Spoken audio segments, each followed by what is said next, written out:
अस्सलामुअलैकुम वरहमतुल्लाहि वबरकातुहू। बिस्मिल्लाहिर्रहमानिर्रहीम। जब यजीद के बेटे मुआविया ने अपने बाप को जालिम कहकर बादशाहत को ठोकर मार दी, करबला के मैदान में यजीद ही हज़रत इमाम हुसैन अलैहिस्सलाम को शहीद करने वाला व जालिम बदबख्त इंसान था। जालिम यजीद का एक बेटा भी था जिसका नाम मुआविया था। यजीद चाहता था कि अपने लड़के मुआविया को ऐसी तरबियत देना चाहता था कि जिससे वह भी उसके बाद मुसलमानों का बादशाह बनने के लायक बन जाए। इसलिए जब उसका लड़का बड़ा हुआ और कुछ पढ़ने लिखने की उम्र को पहुंचा, तो जालिम यजीद ने उस वक्त के एक मशहूर आलिम अम्र अल-मखसूस को अपने दरबार में बुलाया और कहा कि मैं चाहता हूं कि तुम मेरे बच्चे को अच्छी तालीम दो ताकि वह मेरे बाद हुकूमत का बादशाह बन सके।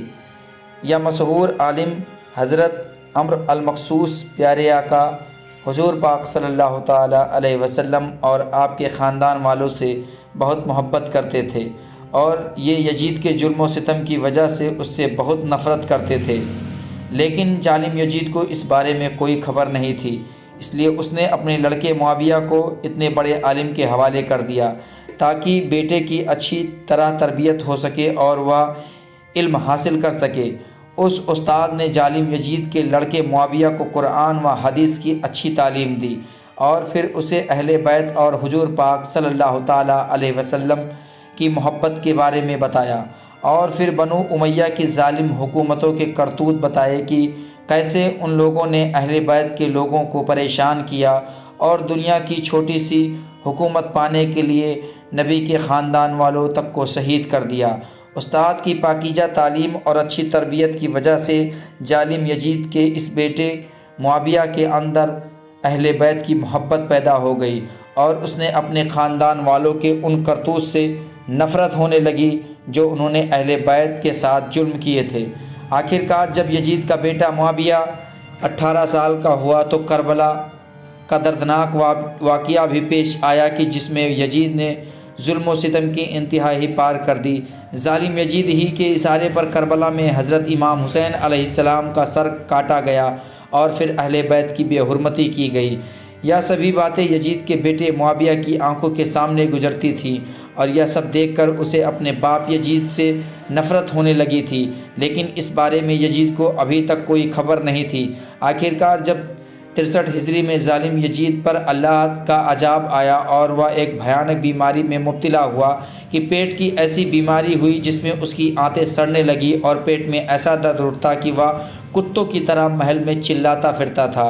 और जब उसे अपनी मौत सामने नज़र आने लगी तो एक दिन उसने अपने बेटे मुआविया को अपने पास बुलाकर कहा, ए बेटे, मुझे लगता है कि मैं ज़्यादा दिन ज़िंदा नहीं रहूँगा, इसलिए आज मैं तुम्हें इस हुकूमत का बादशाह बनाता हूँ। यह सुनते ही बेटा मुआविया ने गुस्से में जवाब दिया कि लानत है ऐसी हुकूमत पर कि जो नवासे रसूल इमाम हुसैन अलैहिस्सलाम के खून में रंगी हो, और लानत हो ऐसी हुकूमत जो नबी के घर वालों को जहर देकर बनाई गई हो। लानत हो ऐसी हुकूमत पर जिसने बच्चों तक को शहीद कर दिया हो। लानत हो ऐसी हुकूमत पर जिसकी सल्तनत ने अहले बैत की औरतों को रुसवा किया गया हो।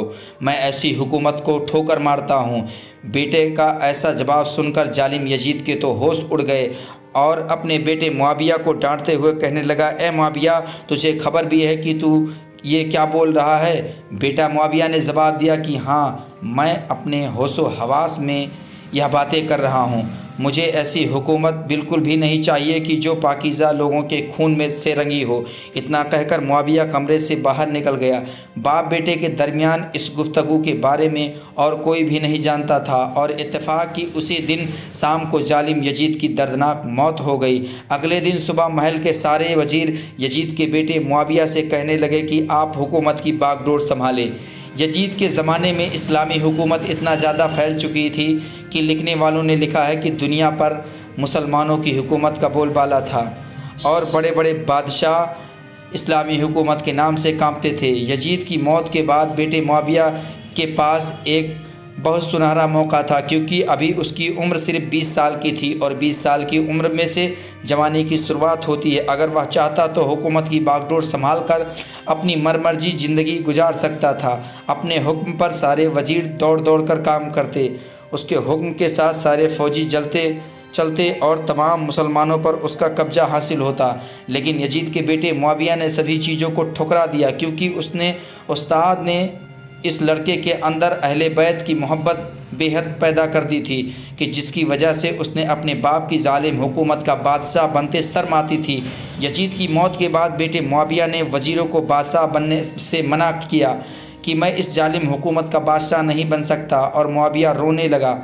लोगों ने मुआविया को बादशाह बनने के लिए बहुत ज़्यादा समझाया कि अगर इस वक्त तुम हुकूमत नहीं संभालोगे तो मुसलमानों की बागडोर बिखर जाएगी और मुसलमान आपस में लड़ेंगे। इसलिए अब दीन की खिदमत भी इसी में है कि हुकूमत की रस्सी आप अपने हाथों में ले लें। बहुत समझाने पर यजीद के बेटे मुआविया ने हुकूमत अपने हाथ में ली और फिर बादशाह बनकर 40 दिनों तक अपने ख़ानदान वालों के व शर्मनाक कारनामों को बहुत बारीकी से देखा कि जिसमें उन्होंने साजिशें करके अहले बैत के पाकीजा अफराद को बहुत ही बेदर्दी के साथ और बहुत बेरहमी के साथ शहीद किया था।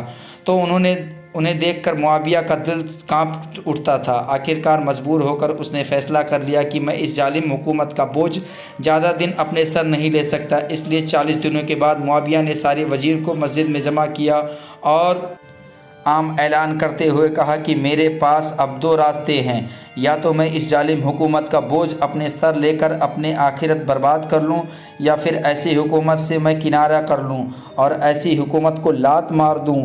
इसलिए मैंने फ़ैसला कर लिया है कि मैं अपनी आखिरत बर्बाद नहीं कर सकता हूं, तो आज ही मैं इस हुकूमत से रिजाइन देता हूं। इतना कहकर यजीद के बेटे ने रजिस्टर मंगवाया और साइन करते हुए कहा कि आज से मैं तुम्हारा बादशाह नहीं रहा। यह सुनकर मरवान बिन हाकम खड़ा हुआ और इस लड़के मुआविया को डांटना चाहा, तो मुआविया ने गुस्से में मरवान से कहा कि क्या तुम यह चाहते हो कि मैं इस जालिम हुकूमत की बुराइयां अपने सर ले लूं? तो ऐसा हरगिज़ नहीं होगा, क्योंकि अगर मैं इस हुकूमत की बागडोर संभाली तो तारीख़ में मेरा नाम भी जालिमों की पन्नों में लिखा जाएगा। इतना कहकर यजीद का बेटा मुआविया रोने लगा और मिंबर से नीचे उतरकर घर की तरफ चल दिया। जब लोग मुआविया के बादशाह बनने से बिल्कुल मायूस हो गए तो उन्होंने मरवान बिन हाकम को अपना बादशाह बना लिया। मरवान जैसे ही बादशाह बना तो उसने सबसे पहले हुक्म दिया कि मेरे सामने उस उस्ताद को पेश किया जाए कि जिसने यजीद के बेटे मुआविया को बचपन में पढ़ाया है। मरवान के हुक्म पर मुआविया के उस्ताद हज़रत अमर अल-मखसूस को लाया गया, तो मरवान ने उन्हें अपने सामने खड़ा करते हुए कहा कि तुम्ही ने यजीद के बेटे मुआविया को भड़काया है और उसे हुकूमत छोड़ने पर मजबूर किया है, इसलिए तुम्हें सख्त से सख्त सज़ा दी जाएगी। इतना कहकर मरवान ने फ़ौजियों को हुक्म दिया तो कब्रिस्तान में एक गड्ढा खोदा गया और फिर उस उस्ताद अमर अल-मखसूस को जिंदा ही उस गड्ढे में दफन कर दिया गया और वह उस्ताद बेचारे उसी कब्र में तड़प तड़प कर शहीद हो गए। प्यारे भाइयों, अगर यह वीडियो आपकी जानकारी में इजाफ़ा हुआ हो तो वीडियो को लाइक करें और अपने दोस्तों को शेयर करें, और चैनल को अभी तक सब्सक्राइब नहीं किया तो सब्सक्राइब करें और कमेंट में या हुसैन ज़रूर लिखें।